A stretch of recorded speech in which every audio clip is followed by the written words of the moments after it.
I graduated from Northwestern 2012 after studying MMSS and sociology. And it's been one of the best decisions going into MMSS and having that flexibility of studying a social science of my choice, because that to me really gave me practical tools and also content that I'm really passionate about that I was then able to apply in my professional life. So I can give more details as the conversation goes. But essentially, my first job was working at a telco company right out of college, because I wanted to understand how big companies worked. But my passion has always been to help startups scale, and startups that have some sort of social impact. And I naturally ended up in the fintech space. And I'm just ecstatic to be here. And it's a great time in the industry to be in it, because it's evolving, it's growing very fast, and there's just so much opportunity because everybody's figuring it out as we go. There's no real, this company has been very successful already. The times are changing very fast. So that keeps me very entertained in my day-to-day.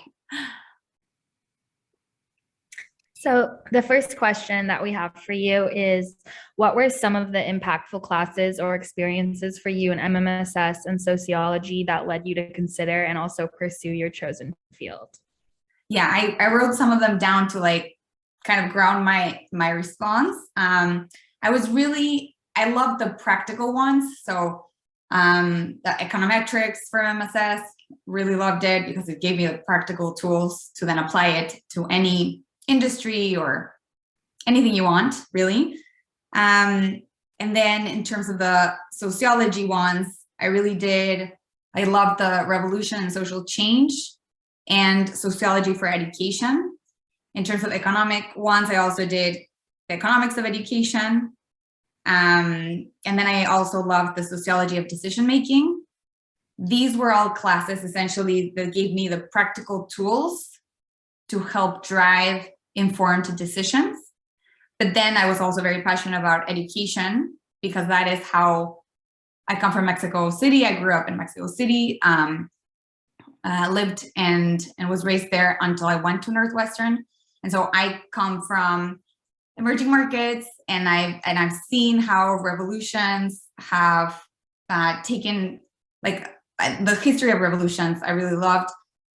And if you see our countries now, I firmly believe that if you change the education system, you can really change the country.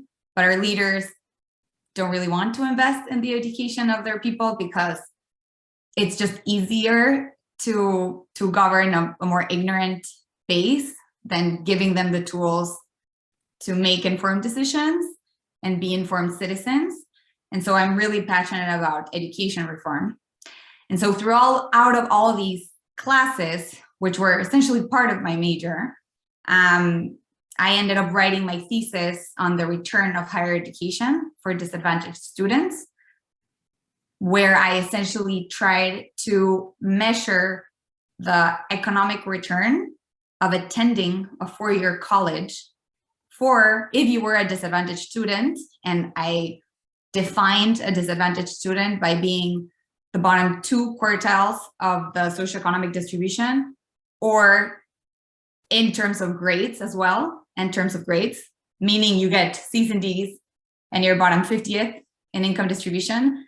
That really penalizes you in terms of access to scholarships that you can get.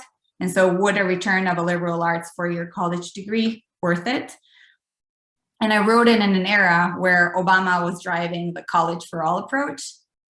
And my thesis essentially proves that it's not worth it for you if you have to get indebted on average $25,000 when you graduate. And that's average back then. I don't want to see the averages now. It's not worth studying a four-year liberal arts degree if you're a disadvantaged student, both in terms of grades and economics. And so I published that in the NURJ, which was also a great experience to have right after Northwestern, while I was already working in in my first job. And then it was really cool to start seeing all these publications coming up saying exactly the same thing, that community colleges are essentially better for these types of students. And driving a college for all approach doesn't make sense if you're a disadvantaged person. And so I really loved like being able to write a thesis on things that really passionate me, and embedding the sociological perspective within the MMSS practical tools to guide decisions, whether it is in policy or in business. Thank you. The next question is, what were some impactful classes or experiences outside of your major? Yeah, I think to me, the most, it was very random because I just landed on this through a friend in MSS. But when I was studying at MSS, there was a group of seniors founding LEND, the student group, now an independent 501c3 organization, Lending for Evanston and Northwestern Development. And I essentially didn't know anything about finance. And I ended up being their CFO in my sophomore year. And throughout sophomore, junior, senior year, I essentially scaled both our education group as well as our loans. So I was for example, the only person in between senior and sophomore year at Northwestern, because I was working for a research professor doing research at the university. And because nobody was there, I ended up doing the entire due diligence and process of giving our first loan to a barbershop owner. And just having that experience really grounded my interest in microfinance. And I loved being part of LEND. We were, a bunch of Northwestern students, which had a lot to give back in our community by, only like after taking accounting 101. It's crazy how much you can add a value to a business of an entrepreneur who never graduated college and barely finished high school. And there are so many of those businesses in the Evanston community. So for us, it just didn't make sense to be in this privileged position at Northwestern and then step a few blocks out of our campus and then just see so many businesses that could clearly be doing better, didn't have access to capital, but they were part of our community, right? So we started giving them kind of like consulting, right, through education classes. We would charge $50 a set, like for 4 sessions. We essentially would teach them how to build the ledger book and how, like, just to understand the economics of their business, because some people don't really understand that. And then essentially give them, we raised money from grants, and then we would give them 0% interest loans essentially after they would take our sessions. And it was beautiful to see the impact that we did in those first 3 years. And then now I still chat with the founders. I see the incoming classes, see what they do at LEND and how much they've grown the organization. And it's very satisfying and also, super exciting to see how a project that we started, that a group of us started, not knowing where it would be, how it has grown so much. And that, I think, speaks a lot to the need of the community and also the talent of the Northwestern body to really add a lot of value, just as we are studying these very basic classes where you think they're very basic, but so yeah, I think that to me was the experience outside of my major and classes where I could see how my actions had a direct impact in our community. And then that ended up bringing me to the fintech space. That's awesome. Thank you for sharing that. So can you tell us about your first job slash internship or what you did right after undergrad? Was it exactly what you were looking for?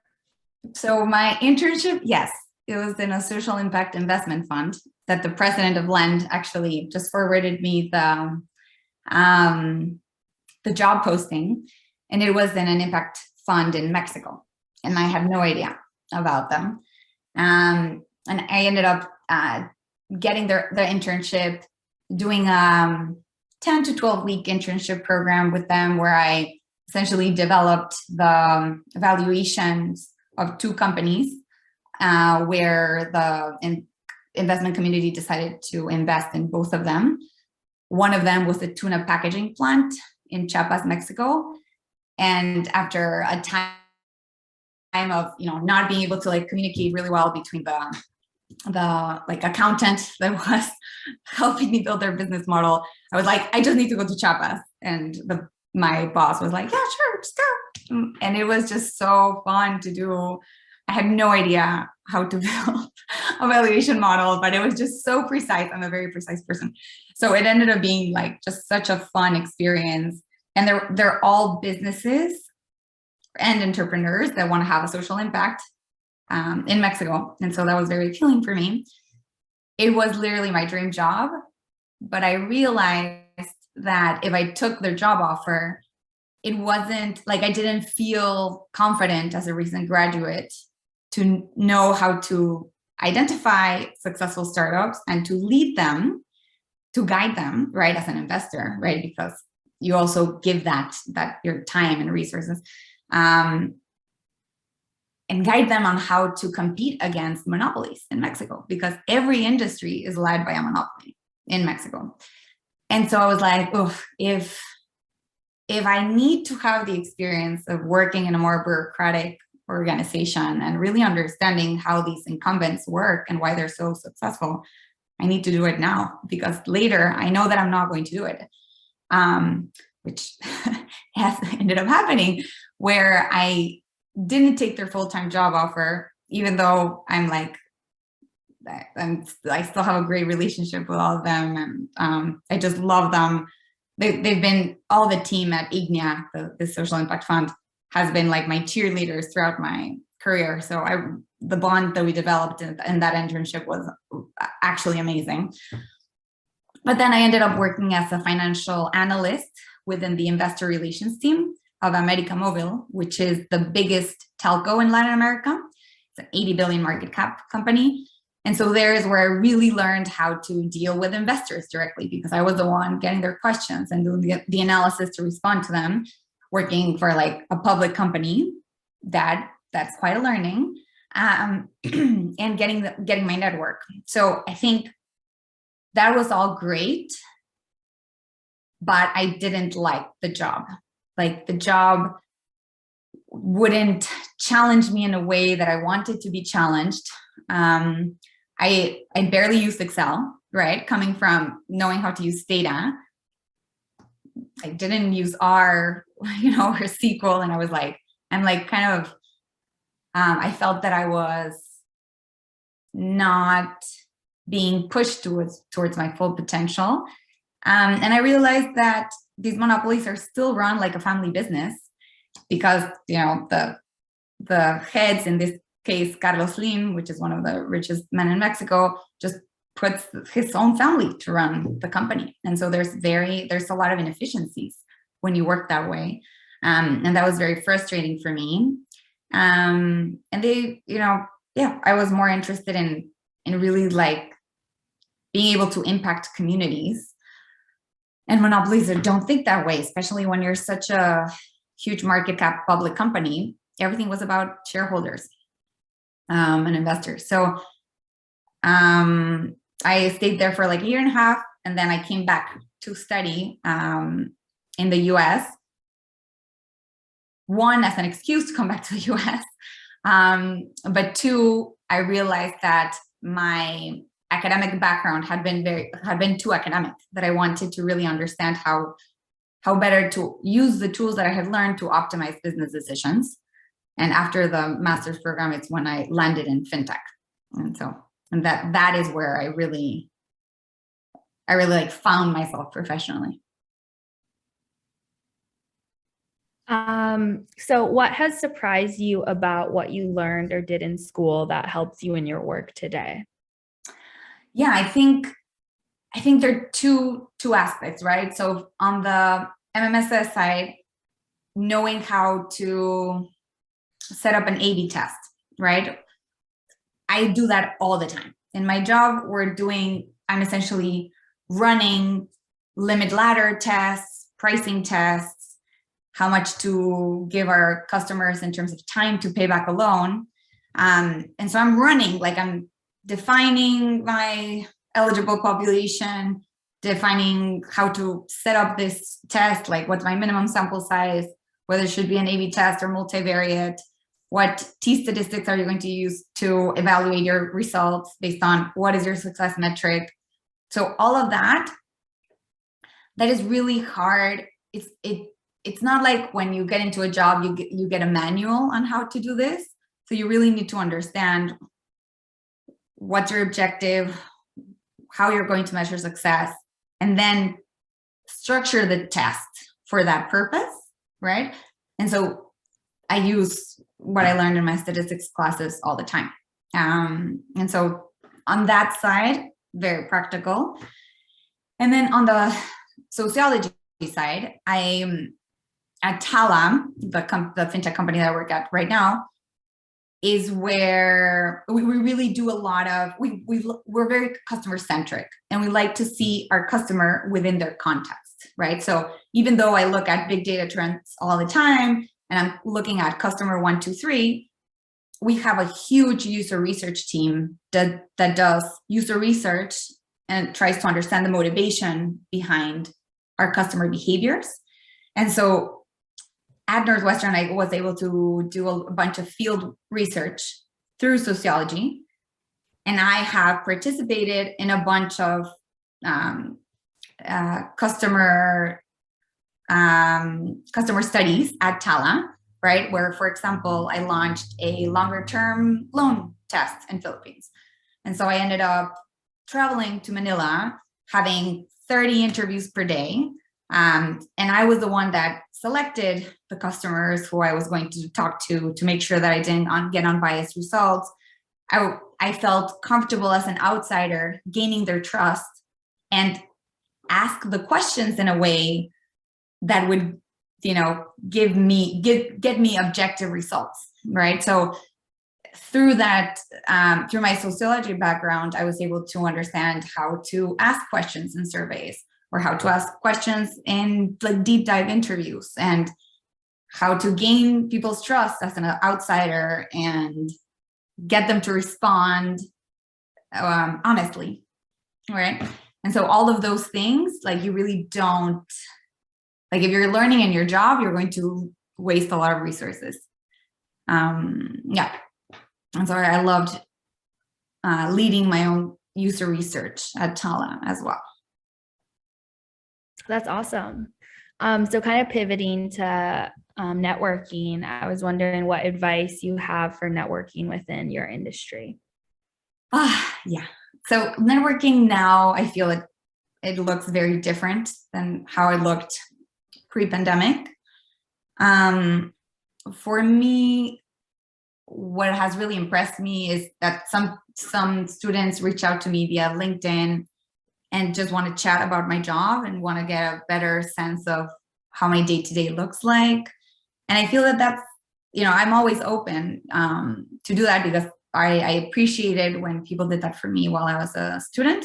And so I think just doing that, just reaching out to people on LinkedIn, hopefully if you have a connection that can connect you to people that work in companies that you admire, just reach out to them and ask them, how your day-to-day looks like, what are the challenges, what do you like about your job, what you don't like. I think that gives you the more, straightforward information for you to just start carving your path, which, can look very different for each person. But yeah, I would say be more proactive. Like, it's harder for events to land on your lap now than before. But it also gives you a huge opportunity to chat with people that you would have not normally chatted with, right? That you don't have to be in the same city to chat with people anymore.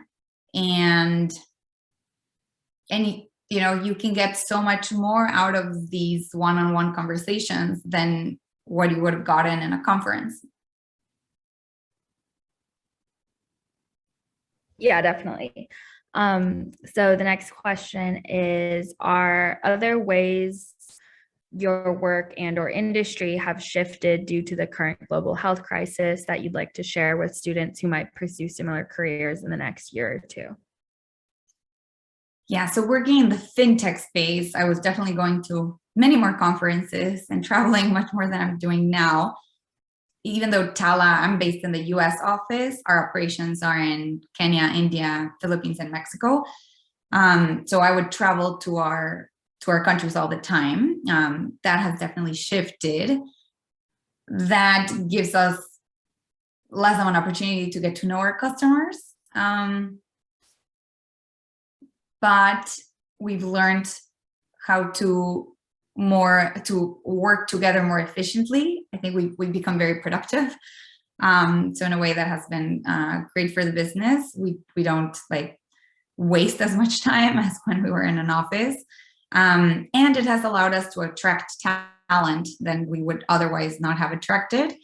In our US office, for example, around 50% of us are no longer in driving distance from the headquarters. So that is going to create a change in like how we work. So we're going to be a remote first company. This applies to people that are not in the operations. I think people that are in the operations of our business are going to start going back to the offices slowly in our emerging markets.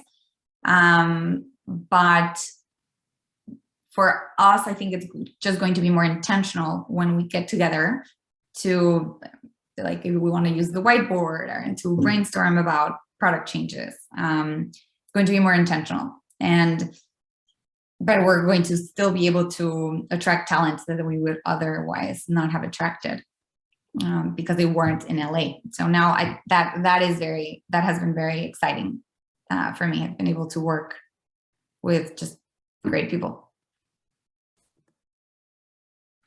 Andrea, thanks so much. And I know Karis was just chatting me that students are coming into her classroom, and I know, Karis, you need to run to class. So thanks so much for being here and for moderating the first half of our discussion. So really appreciate it. Of course. Thank you so much.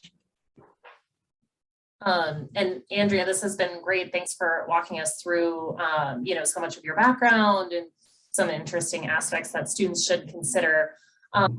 Something that, has come up in conversations a lot recently is just the consideration of remote work, in-person, hybrid. I know you mentioned, there's going to be specific elements to coming in and specific purposes for that.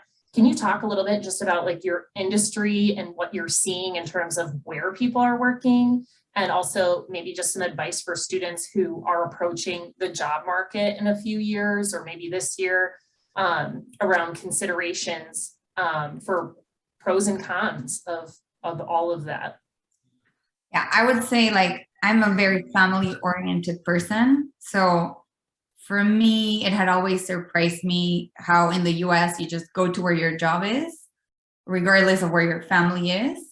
And you spend so much in rent and like you live by yourself. And that was very, like, I admired that.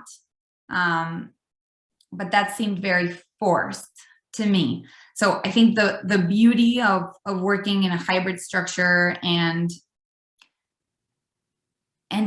getting access to all these cool jobs without having to like move to Silicon Valley, for example, is that you can stay close to family and you don't have to, it doesn't have to be detrimental to your career. And the hybrid structure will look different for different companies. My husband works at Netflix. Netflix is much more like intentional to be in their offices, and they invest so much more in their offices than my startup. So it depends on the culture of the company that you work at as well. But to me, I think the beauty is you can stay close to your loved ones, probably live in like with a better economic setup, but then still keep advancing your career, in a way. To me specifically, working remotely, while being able to like meet my coworkers if I want, has been huge at this time in my life, because I had a baby 15 months ago. I'm waiting for my next one already. So I'm going again to maternity leave in like 4 months. And that has, like, being able to work from home has given me just so much flexibility. Like, I wouldn't have been able to have time to work out if I wasn't working from home. My reality is different. And I really appreciated that flexibility at this point in my life. So for me, it's been a win. And my husband travels less, which is nice. Yeah, that's great. That's really helpful, and lots of considerations. And Andrea, I didn't know that I actually have a 13-month-old at home. So to hear that, and it's interesting to hear you talking about like the flexibility at different times in your lives, and really helpful for our students to hear just different things that professionals are considering, when looking at the culture of the organization they're going to work at. So thanks for walking us through that. And students, I have one more question for Andrea. And I would encourage you all to share any questions that you have for Andrea through the chat, to me privately if you want me to ask them, or you can send them into the public chat and I'll call on you. So my last question before getting into student questions specifically is, what do you wish you could tell yourself when you were in these students' shoes? I think for me, being an MMSS was like, I had an identity crisis when I was graduating, because you have all of these very cool investment banking and consulting companies come to Northwestern to lure you in. And I wasn't really interested. But I was like, oh, but everybody in MSS does this. So, I should, go into these, high profile jobs. But honestly, like, I didn't like any of it. I went through the interviews just to make an informed decision. And at the end, I was like, yeah, this is not for me. But it's hard to be able to see everything else that exists when you're so tight, and when they come to you. Everything is so easy to just go into consulting or investment banking. No offense to people who do, like, that's great. I think those are great general jobs to start your career, get great skills, have a network, and then you take off. But I personally was just not interested. And I just didn't see at the time the wide spectrum that exists other than consulting and investment and banking as amazing jobs to go into, and great career paths. And so for me, I think that would have been something that I would have told myself, like, don't get hung up in, going into investment banking and consulting. There's just a lot of really cool jobs that you can get out of college, especially now with all the startups, that well-funded startups that exists. That to me, really, like, as a recent college grad, your impact can be just so much bigger. You don't feel like you're kind of like a small part of a big machinery. Like, you can wear so many hats, and the learning is like exponential. So yeah, I would say check out some well-funded startups and try to go to those. Yeah, I appreciate that advice. And that's great, Andrea. I feel like, for students who are excited about investment banking and consulting, great, like you said. But I think it's so valuable for students to hear your advice, for those of them on the call who are like, nah, I'm not sure. I'm not sure if that's what is right for me. So to hear that encouragement that there are other options that are really interesting and where you can have a big impact is really helpful. So I'll get us started with our first question from students. And I know you've talked a lot about, different experiences that you've had, from the experience with the student group Lend on campus, and then also, some of the job moves that you've made and internships you've had that have helped you kind of explore what you want to do. What general advice do you have for students around how to explore careers, knowing that this, Waldron Connections is all really about career exploration. What general advice do you have for students on career exploration? And, what do you feel like you have to do something to kind of pivot from there and learn from it? Or do you feel like some of these courses and experiences on campus can help with exploration? Yeah, I think for me, the internships are a great way to explore. In terms of choosing your first job out of college, I would say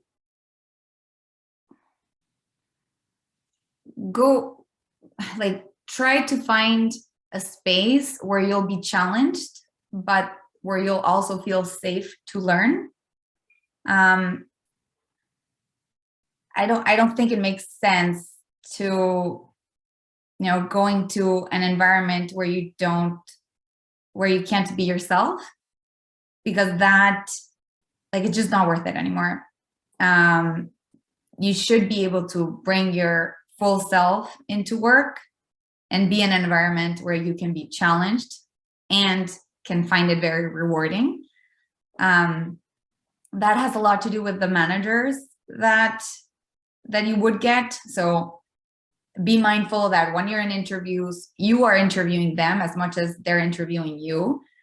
Make sure that you feel comfortable with the person who would be your manager, and ask tough questions. Like when, what happens when somebody makes a mistake, right?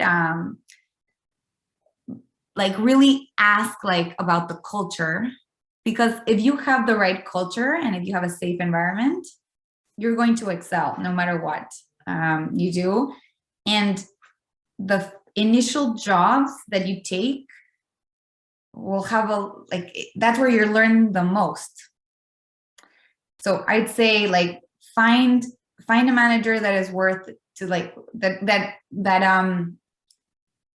is likely to sit down with you and unblock you and give you priority that you deserve, so that you can then that you can then add more value later on.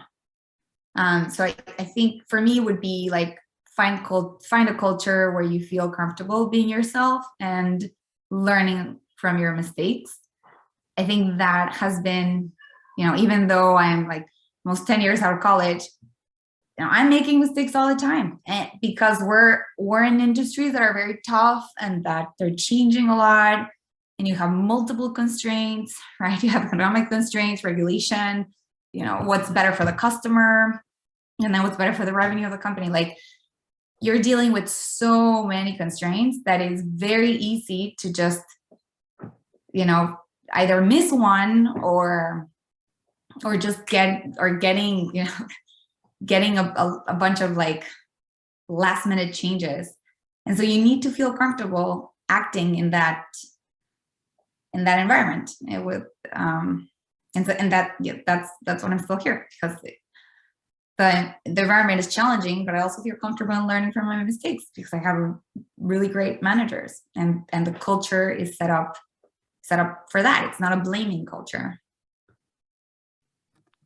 Yeah, absolutely. I love that, talking about just being in a safe place where you feel comfortable, where you can make mistakes and learn from it. And that's kind of where you can explore, the most. I think that's really interesting and really great for students, now as they're considering student groups and, internships and other opportunities and experiences on campus.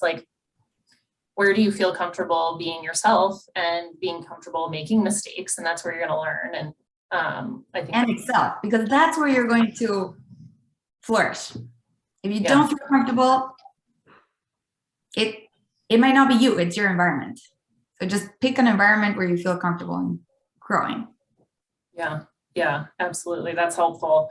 And you know, for students on the call, there are lots of different opportunities. I know it feels like, you know, there's the perfect first thing or perfect job, you know, organization to be a part of.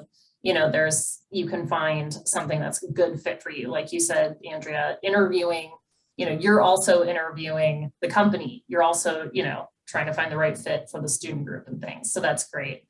And really helpful. And Andrea, I know, you know, you were talking a little bit about this before we got on the call with students, but can you walk us through a specific challenge or project you worked on recently and kind of just walk us through a little case study so students have an idea a little bit more about like the what of what you do at Tala? Oh, I have so many, so many recently that I've been working on, but okay, I guess I can chat about a specific campaign. So Tala essentially, so we provide loans, right? We have very high approval rates compared to the industry because our mission is to increase financial access, choice, and control, right? To improve our customers' financial agency. So them having more control over their finances, feeling that they can cope with emergencies better later on. So naturally, the way that we look at, you know, what's our impact, it takes into many more considerations than how is our margin increasing, right? And so for that, I manage the repeat loan portfolios in Kenya, Philippines, and Mexico. And throughout the years, we have essentially, after underwriting a borrower, they can essentially get loans as long as indefinitely, as long as they pay us their current balance, right? So if they take a 5,000 peso loan, if they pay that 5,000 peso loan, even if it's late, we would give them another loan. But let's say that throughout time, we have rejected repeat borrowers because they pay either very late or they don't use their loan as they should, like they're trying to like ladder up. So they like take, you know, a loan and pay it in the same day and take another loan and pay it in the same day, things like that, where we've naturally have rejected, like we've accumulated a bunch of people that we have rejected, and then we have no way of bringing them back into like a circular funnel, right? We could give them access again for loans and start them at a lower limit. And so that is what I essentially did just now, where we have, let's say, 150,000 borrowers that we've rejected in Philippines in the last 3-4 years. And I did a business case to invite them back to lend with us because one, like a significant time has passed since their last behavior, which made us reject them or decline their application. But it is worth giving them a second chance and seeing if now with the product changes that we've done in our financial products, they can then, you know, get back and having financial access with us and grow with us. But they're naturally very risky borrowers. So I had legal considerations, right, that popped up saying like, hey, like we're reaching out to these people after 3-4 years of like not contacting them at all. What if and in our emerging markets, our borrowers have prepaid phones and they change phones all the time. It's really easy to go and just buy a prepaid SIM card and or give your phone to a family member or whatever. And so we didn't have their updated contact information. So working with legal to mitigate that risk, where we don't send a pre-approval offer to someone that was not intended to receive this pre-approval offer. And then we also had financial considerations where the finance department was like, hey, like based on the information we have from these borrowers, it doesn't seem like we're going to break even in our next loan. So we have like giving them one more loan. We have to think about in terms of like a long like horizon and think that we're essentially reacquiring them as first-time borrowers. So how can you set up your test so that you can look at multiple loan performance and prove then we can reacquire them with positive LTV expectations, lifetime value. So for that, I had to come up with like a minimum sample size at loan N and loan N plus 1 and plus 2 and plus 3 based on how we usually normalize our data, which is based on credit scores. And so it was a different way of approaching an A/B test infrastructure. And so, yeah, it was just a lot of back and forth with finance and legal and now comms, right? And now applying it. But I think it was very well set up and it's very thoughtful and intentional how we're trying to reacquire these borrowers in a way that we're mitigating risk for the company, right? We're not pre-approving 150,000 borrowers that were very risky to us at some point. But we're starting in phases and we're starting in a way that where we set up our test in a way that can allow us to, see improvement from loan to loan. And then just by looking at like initial data can help us understand if they will break even with us like after 6-7 months, right? So, and I appreciate all the effort that is going through this cross-functional initiative to just give access to these people, right? Like these people will probably not generate a huge amount of money for Tala, but we want to create this circular funnel going forward where if borrowers are rejected or we can't give them a loan at this time, they can always have other ways to keep being our customers. So creating a whole redemption path for them. Yeah, that's so interesting. And Andrea, I'm sure, you're just talking about 150,000, folks in this one project you worked on. So I'm sure you have tons of clients, but can you share a little bit more about like an example of a client and like what they are using your loan for, or a few examples? Because I'm sure there's just a variety of different people who use your service.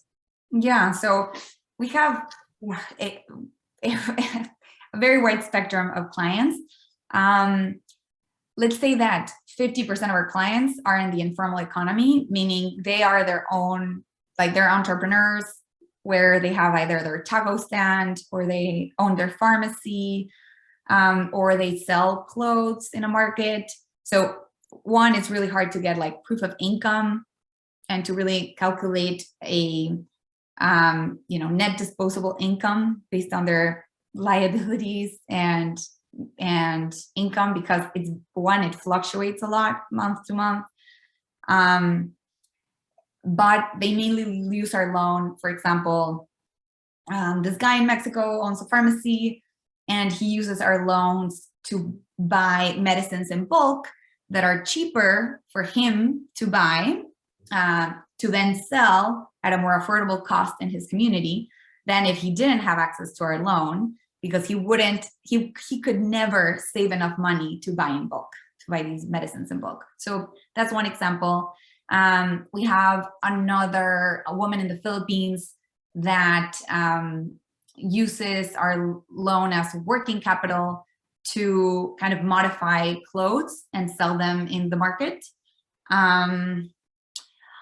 We have a bunch of women who sell door to door, like shoes or phones and things like that. And they, for example, need a 1,000 peso loan to get their starter kit, to have like a catalog, to be able to go door to door. And so they sell directly to their neighbors, and they have, through WhatsApp, they manage their business, but they need our loans to get started. So those are all ideas. We have a bunch of farmers in Kenya and Philippines. We use our loans again as working capital, or to buy, cheap to then raise and either sell their wood, their wool. It varies across the board, but that gives you a few ideas on what's our most typical client. We have other types of clients, some that are, for example, I met this younger client in Philippines that used us to get into dance competitions in Philippines, to create costumes and to pay for the fees to get into this competition. So he was the manager of their dance group, and he had a stable job. He had but he was young in a way that he didn't have enough money to be able to engage in this hobby of his. But he loved Tala because we're affordable. It's easy. They apply, and within 10 minutes they can get the cash either in their account or through a 7-Eleven or Cebuana in the Philippines, or Oxxo in Mexico. So it's very convenient because we essentially give them services that a bank would provide, but they never deal with a bank, which is nice. Yeah. So interesting. So interesting to hear more about your clients and your company, and for students out there who are just intrigued by what you do. How many people are at Tala? You said it's a startup. How big are you? Where are you? Yeah, we're a startup. We've been lending in Kenya first since 2014. Our smallest office is the US office. We're around 100 people. And our biggest offices are in our branches in our markets, because there we have our own customer experience and collections teams. We manage our own collections in-house, because for us, keeping that, we want our customers to feel that we treat them with dignity, and that even in the collections process becomes very important. And our customers really appreciate that. So we have our entire collections team as well in our markets.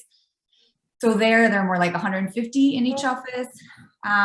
So I think last time I checked in our general Slack group, we are between 700, 800 people globally. Yeah. So time zone, getting meetings with people in different time zones can be challenging sometimes. But so that's why we've always been very flexible, because either you're traveling to our markets or you're just working with people across markets and at different time zones, which makes it really rich culturally, right? You're dealing with people from very different cultures, and the communications are totally different. The communication styles are totally different. So we've done a lot of studies on that. If you're talking to someone in Kenya, how do they like to communicate? Things like that. Yeah, absolutely. So interesting. And curious, I often talk with students and just hear, a lot of students are interested in having that social impact in their careers.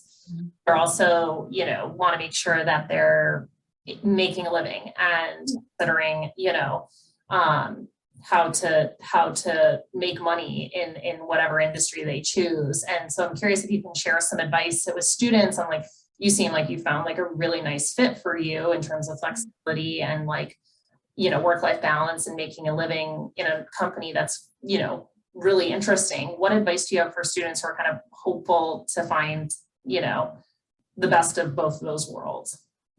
Yeah, so I'd say you don't have to work in Google and Facebook to earn well in tech. Again, I would look for well-funded tech startups or consumer tech startups. And to me, but there's always trade-offs, right? Maybe at Tala, I don't make as much money as if I work at a Stripe. But also my impact, to me, it would feel less. And I love to have direct visibility into how my actions impact my customers, so that having that direct line of sight is is very motivating for me. So I think it depends on what motivates you. I personally don't really care about, working at a company to build out my resume at this point in my life. That might be important for you at the start of your career. So I would say, again, work on finding a space where you can grow, but in a company that's stable enough so that if you get other, job offers, or if you're evaluating other job opportunities, they can actually give you a competitive salary, right? And then you get all these like additional perks, right? Like I have an amazing maternity leave here at Tala, and so that's one of the reasons also that I stay. It's not only because of my salary, which it's enough. Like I would probably make more in a Stripe or a Google, but I don't really care. Like it's enough for my needs. But it has amazing perks, and it has a great culture and safe space to keep learning. So that's what I care the most at this point in my life. I don't know. You can optimize for one thing, and that can drive you to make very different decisions if you're optimizing for different things to have a more well-rounded setup. Yeah, absolutely. And considering some of those other benefits and perks, like you said, could really be worth it for the students who are, looking for, both balancing social impact and making a living in various things. So that's really helpful. Andrea, I know we're approaching the end of our hour, so I have one more question for you. And it's been fascinating, these last few questions, hearing about Tala and what you're doing and those challenges. And I'm curious, what has been your favorite job outside of the job you're doing now? So thinking about your career path, what has been a favorite job that you're not currently in? I think I would go back to my internship at IGNIA, this social impact venture fund. And it's funny because now I'm invited as an investor. We have a call tomorrow where they're raising their third fund. They are top 5% VC and VC fund returns in their first 2 funds. And I've loved to see where they've invested in. They invest in really amazing entrepreneurs, really great teams. Like as I was looking for I was getting a bunch of job offers in my first maternity leave, and I was considering them. The first person that I called was my boss my previous boss and my first boss in this VC fund, because he has one, great knowledge of entrepreneurs, leaders, and teams. So in Mexico, because these companies are actually in Mexico, hiring outside of Mexico and paying dollars, which is crazy. So one of my first conversations was with him, and he gave me a really great sense of direction. So I think that would be the demo. And I always tell him that whenever I go back to Mexico, I'll go back to IGNIA. So he should save me a spot. I always tell him this. And what I loved about this is that job is that now it was very free, right? Like you kind of you have an objective, how you get there and how you want to work is your decision. As long as you're guiding us how to make key business decisions and who to invest, then you can do whatever you want.